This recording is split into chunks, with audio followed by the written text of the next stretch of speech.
It's true na not all the times we are motivated.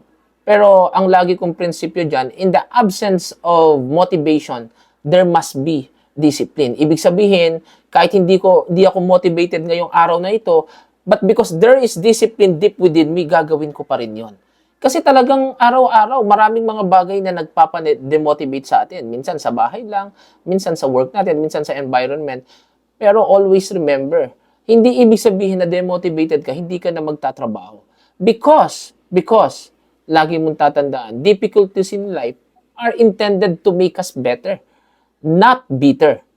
Tough times should inspire personal growth rather than yung maisip mong talo ka na o wala ka ng pag-asa.